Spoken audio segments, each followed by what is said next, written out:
রাসূল করিম সাল্লাল্লাহু আলাইহি ওয়াসাল্লাম সাহাবীদেরকে নিয়ে বসা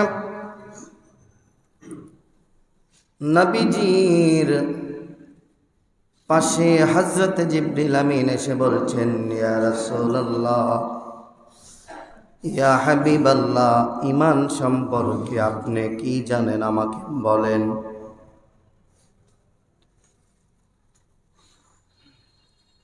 ঈমান সম্পর্কে কি ধারণা? নবীজি ঈমানের ব্যাপারে সাহাবীদের সামনে সুন্দর করে বলছেন, আনতুমিনা বিল্লাহ,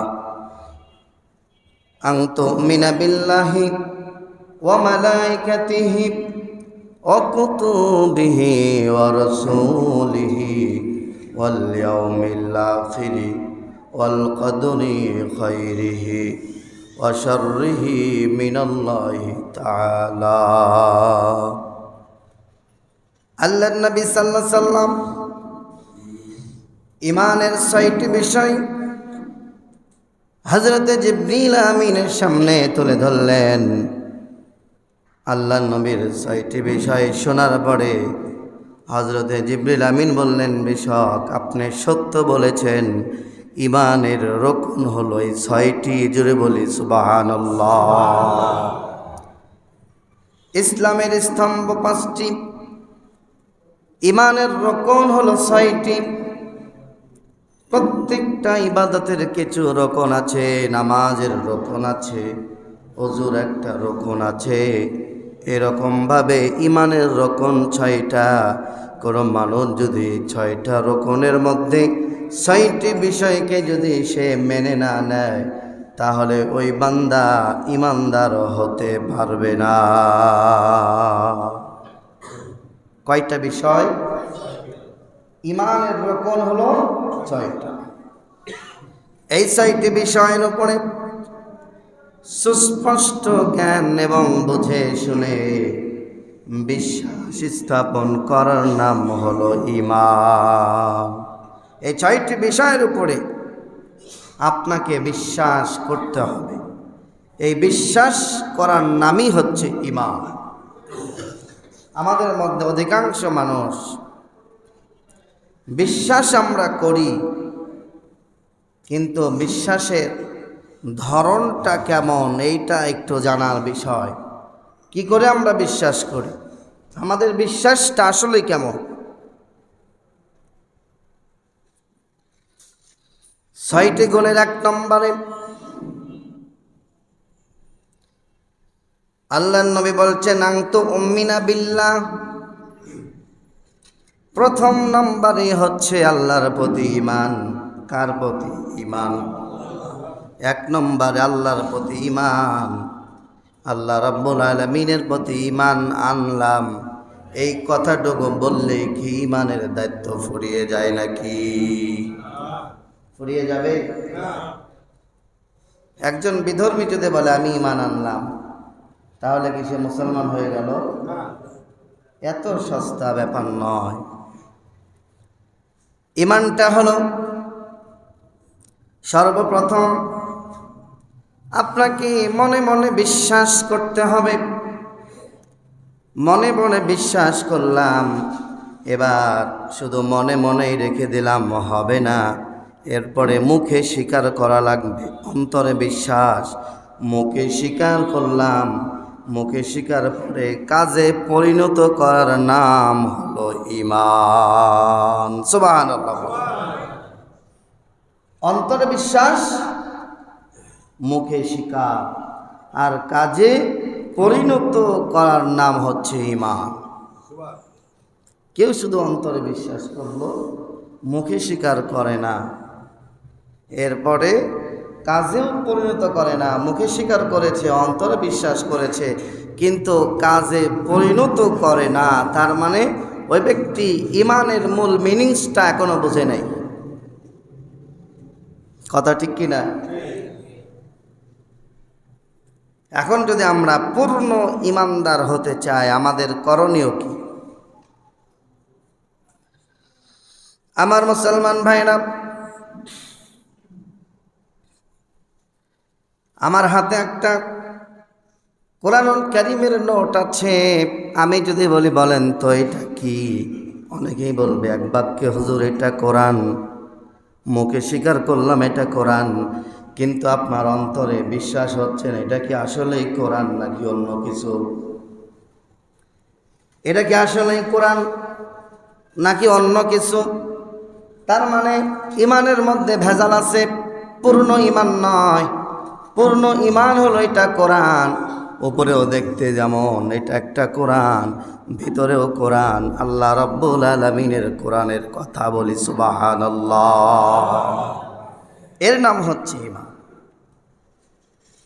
এবার আমি বিশ্বাস করলাম এটা কোরআন, মানলামও কোরআন, মুখেও স্বীকার করলাম, অন্তরেও বিশ্বাস করলাম, এবার কাজে পরিণত করলাম না।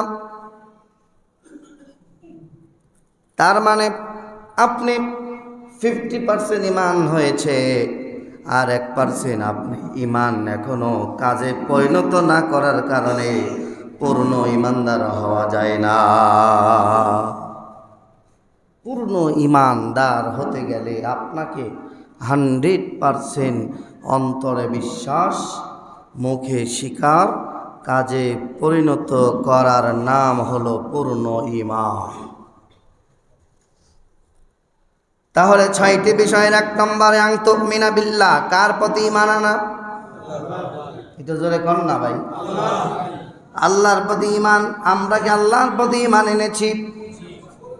সবাই বলেন আমরা আল্লাহর প্রতি কেমন ঈমান এনেছি। এখন একটু বিস্তারিত আলোচনা করি। শুধুমাত্র মুখে বললেই তো হয় না আমি ঈমানদার, মুখে বললেই হয় না। আল্লাহ রাব্বুল আলামিনের জন্য সূরাতুল আনকাবুত 1 নম্বর 2 নম্বর আয়াত আল্লাহ বলেন, আহাসিবান নাসু আইয়ুতরাকু আইয়াকুলু আমান্না ওয়া হুম লা ইফতানুন।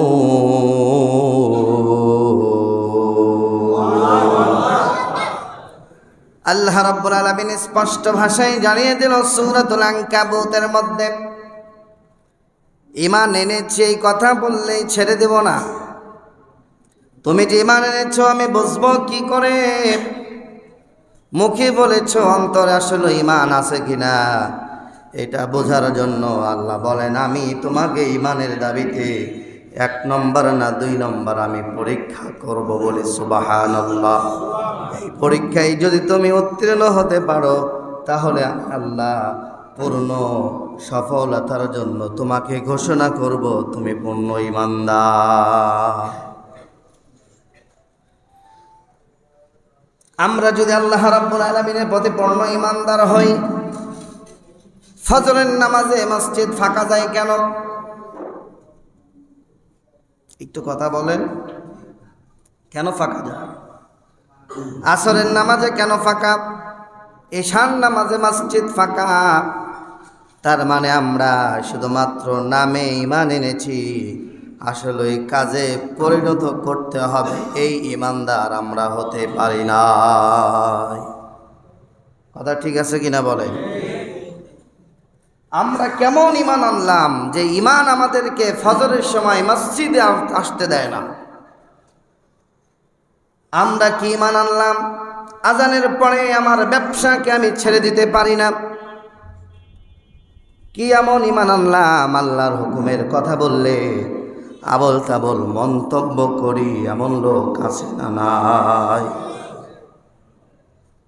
ভরি ভরি লোক আছে এরকম, শুধুমাত্র ঈমান এনেছে, কথা বলে আর 2-3টা ঢিপ দেয়, মনে করছে একেবারে জান্নাতের চৌরাস্তা পেয়ে যাবে।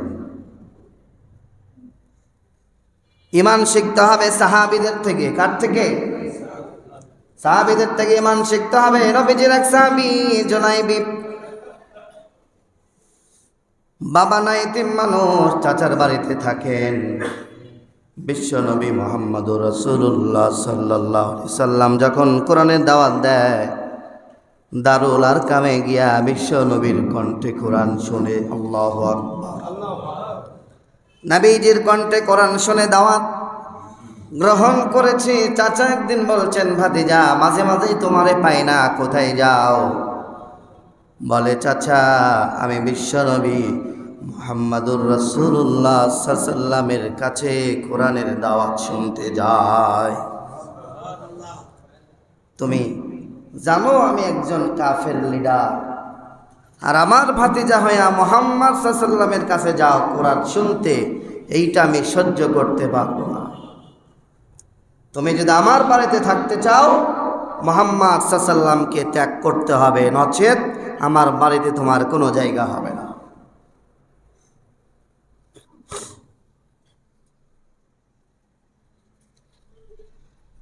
জুলাইবিব ডাক দিয়ে বলতেছেন, চাচারে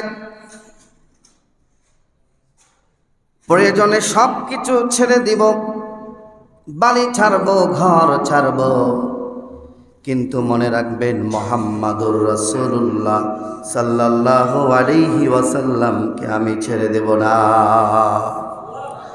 যাচ্ছে মোর সব নিয়ে নাও, ঈমান আমার নিও না।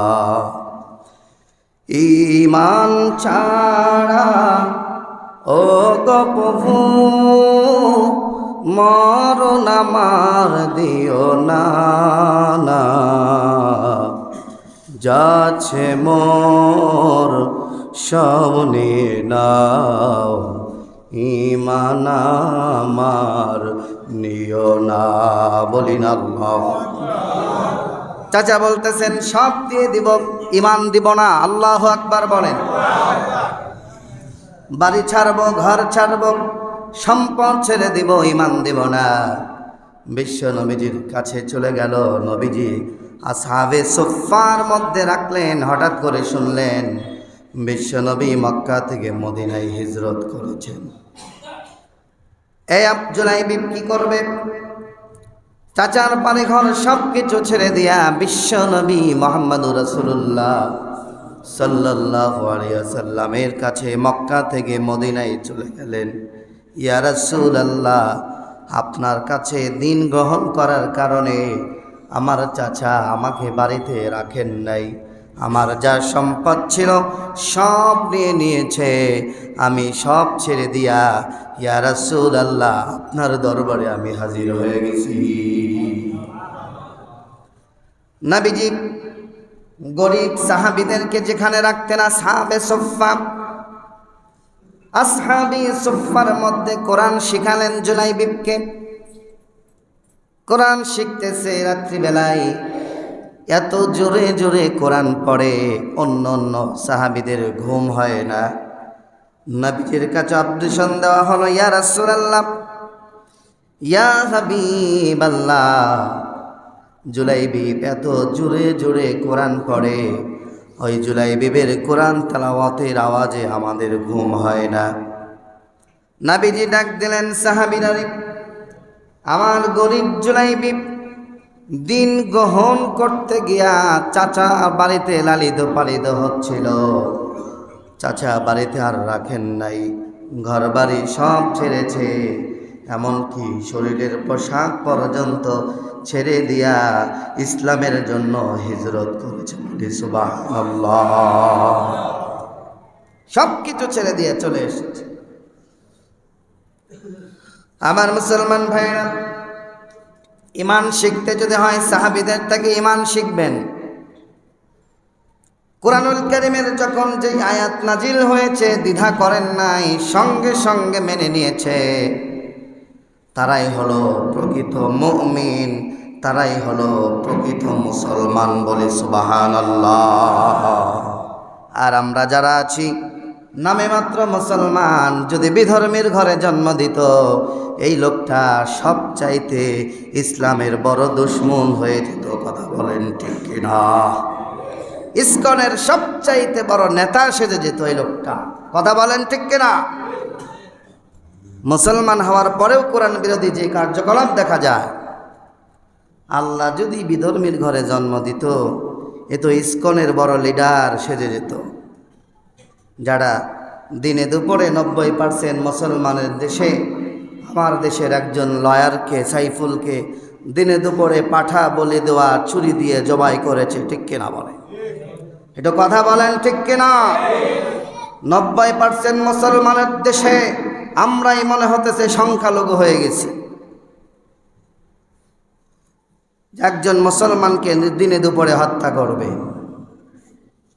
এত দুঃসাহস পেল কোথায় তারা? এত সাহস পেল কোথায়? আমার দেশের কিছু মুনাফিক মুসলমানের কারণে তারা সাহস পেয়েছে। কথা বলেন ঠিক কিনা?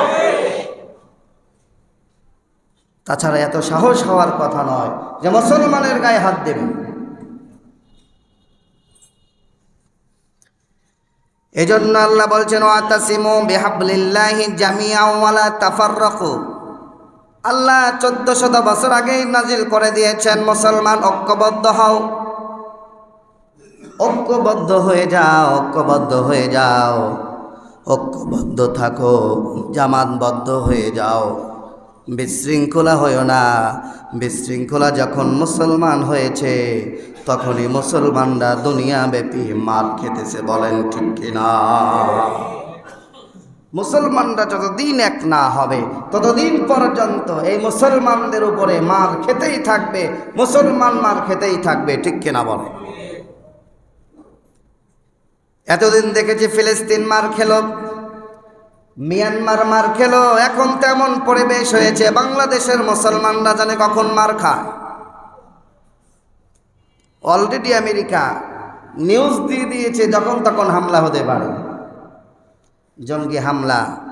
কিছু কিছু দিক নির্দেশনা দিয়েছে, যেমন ধর্মীয় প্রতিষ্ঠান মসজিদ হতে পারে, এরপরে বড় বড় ইসলামিক সভা হতে পারে, যেখানে আঘাত আসতে পারে, হত্যা হতে পারে, এরকম একটা নীল নকশা তারা করে ফেলেছে। এখন মুসলমান চুপ করে বসে থাকলে হবে না। নিজের দেশকে রক্ষার জন্য রাসূল করিম সাল্লাল্লাহু আলাইহি ওয়াসাল্লামের মতন প্রয়োজনে মাথায় কাফনের কাফর বেঁধে ওলামায়ে কেরাম যদি ডাক দেয় তাদের ডাকে সাড়া দিতে রাজি আছেন তো আপনারা?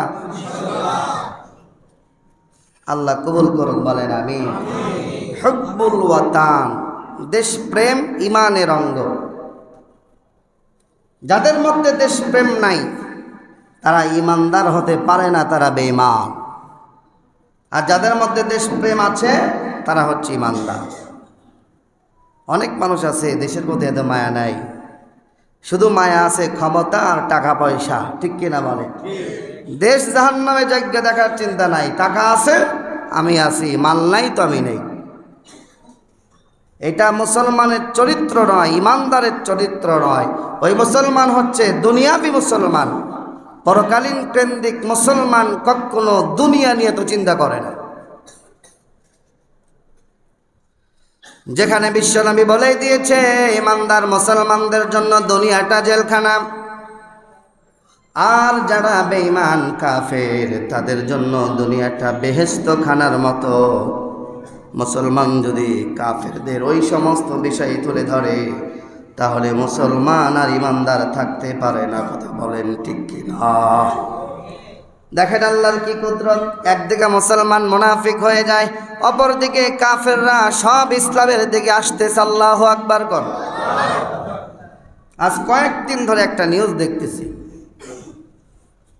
পৃথিবীর মধ্যে সবচাইতে ফলোয়ার বেশি যা, তার নাম হচ্ছে ক্রিস্টিয়ানো রোনালদো। একজন মানুষ যার পৃথিবীর মধ্যে সবচাইতে বেশি অনুসারী, তাকে পছন্দ করে এত মানুষ। গত দুদিন আগে দেখলাম তার একটা নিউজ, সে নাকি ইসলামকে ভালোবাসে, এমনকি মুসলমান হতে পারে যখন তখন। সুবহানাল্লাহ বলার দরকার নেই কেন? আরে ভাই, 300 মিলিয়ন যার এতগুলো মানুষের ফলোয়ার একজন ব্যক্তি, এ যদি ইসলাম ধর্ম গ্রহণ করে, একটু চিন্তা করেন তাহলে ইসলামের ক্ষতি হবে না লাভ হবে? না, অনেকের ধারণা ক্ষতি হয়ে যাবে ইসলামের, ঠিক কি না? এই মানুষটা যদি কালেমা ডাইরেক্ট পড়ে, দেখেন আমরা দেখলাম সৌদি আরবে আর নাসেরে খেলতে যায়, এই যে সুন্দর কুব্বা পরেছে, মাথার মধ্যে হাজিদের মতন রুমাল দিয়া, মনে হচ্ছে বড় একজন হাজি, এরকমভাবে পথ সেরেছে। এবং তার সতীর্থরা বলতেছে যখন আজান হয় খেলা বন্ধ করে দিয়ে আজান শুনে। টেলিং চলতেছে, আজান হতেছে, বন্ধ খেলা। অনেক মুসলমান প্লেয়ার আছে যারা খেলতেছে রোজা রেখে, ইফতারের সময় হলে খেলা বন্ধ করে দেয়। আগে সুযোগ দেয় মুসলমানকে, যে ইফতারি কর। আপনি মনে করেছেন ইসলামের প্রতি যদি ভালোবাসা না থাকে আজানের সময় কি আজান বন্ধ হয়? আর আমার দেশের কত মুসলমান আছে তারা আজান শুনলে নাকি বেশ্যার আওয়াজ ভেসে আসে, এরকম মনে হয়। এদেশে এমনও মানুষ ছিল। আমরা দোয়া করি আল্লাহ রাব্বুল আলামিন যাতে খ্রিস্টো রোনালদোকে দিনের জন্য, ইসলামের প্রতি যাতে আল্লাহ পাক আরও তাকে উদ্বুদ্ধ করে দেয়, বলেন আমিন। কারণ আমরা সারা জীবন কোরআনের কথা বলবো, যত উপকার হবে। ওই যদি একটা বার ঘোষণা দেয় লা ইলাহা ইল্লাল্লাহ মুহাম্মাদুর রাসূলুল্লাহ, হাজার হাজার বিধর্মীরা কালিমা পড়ে মুসলমান হয়েছে। এজন্য আল্লাহ পাক রব্বুল আলামিন মাঝে মাঝে কিছু নজির দেখান। কারি আব্দুল বাসেত এক বসাতে 30 মিনিট কোরআন তেলাওয়াত করেছিল। ওখানে 10,000 খ্রিস্টান সঙ্গে সঙ্গে কালিমা পড়ে মুসলমান হয়ে গিয়েছে, শুধুমাত্র কোরআন শোনার কারণে। আমার মুসলমান ভাইরা,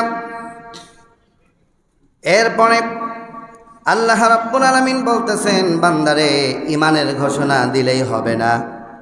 ইমান যদি তুমি দাবি করো, অন্তরে বিশ্বাস, মুখে স্বীকার আর কাজে পরিণত করার নাম হলো পূর্ণ ইমান। এবার বলেন তো বুকে হাত দিয়া, আমরা কি আল্লাহর প্রতি পূর্ণ ইমানদার হয়েছি কিনা? দেখছেন সবাই কনফিউজের মধ্যে পড়ে গেছে, কেউ কথা বলে না। বলবি বা কেমনে? যদি বলে হুজুর আমরা ইমানদার, তাহলেই তো বলবো তুমি এত বড় ইমানদার, ফজরের সময় তুমি যাও কই? আং তুমিনা বিল্লাহ, তার মানে আল্লাহ রাব্বুল আলামিনের প্রতি ঈমান আনা। একটা নতুন স্ত্রী যখন আপনি বিয়ে করেন, বিয়ে করার পরের দিন সকালবেলায় আপনি যখন স্ত্রীকে বললেন, স্ত্রী যাও থালা বাসনগুলো মাজো, আমার মায়ের একটু খেদমত করো। এখন ওই নতুন বউ যদি বলে না এটা তো সম্ভব নয়, আমি তো বিয়ের সময় শুধুমাত্র কবুল বলেছিলাম, থালা বাসন মাজতে হবে তা তো আমি বলি নাই, বলেন তো আপনি পরের দিন ওই বউকে আর রাখবেন? কথা কয় না, ওই বউটাকে আর রাখবেন আপনি? যে বেটা বলে কি রে পরের দিন থালা বাসন মাজবে না, তাহলে তরে আইনে তো কোনো লাভ নাই, বাপের বাড়ির দিকে আবার চলে যাও।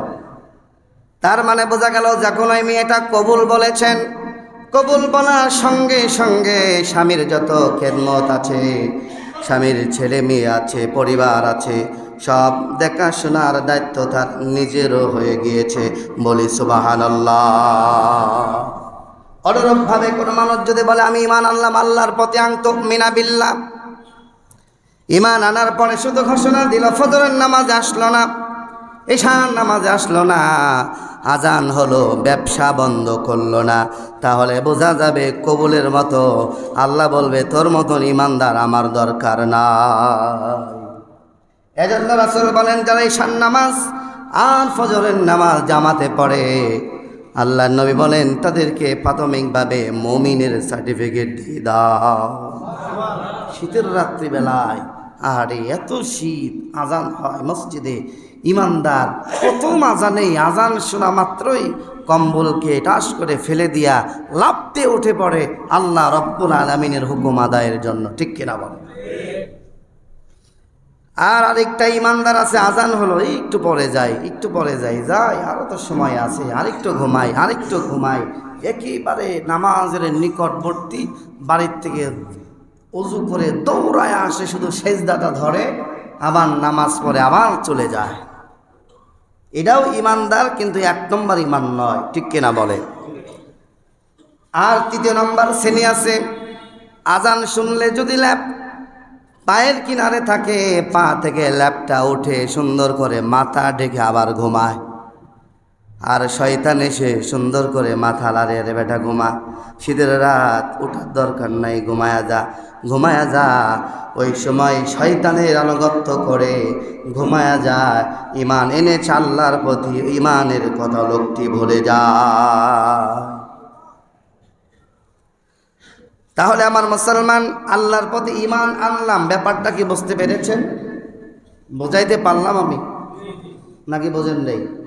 ঈমান আনলাম ঘোষণা দিলেই সম্পূর্ণ আল্লাহর দায়িত্ব, হুকুম, আহকাম, আইন, বিধান সব কিছু আপনার উপরে জারি হয়ে যায়, টোটাল দায়িত্ব। একটা নারী যখন কবুল বলে, সব দায়িত্ব যখন হয়ে যায়, ঈমান আনলাম এই কথা বলার পরে আপনি নামাজ পড়বেন না, এটা তো ভাবারই প্রশ্ন আসবে না।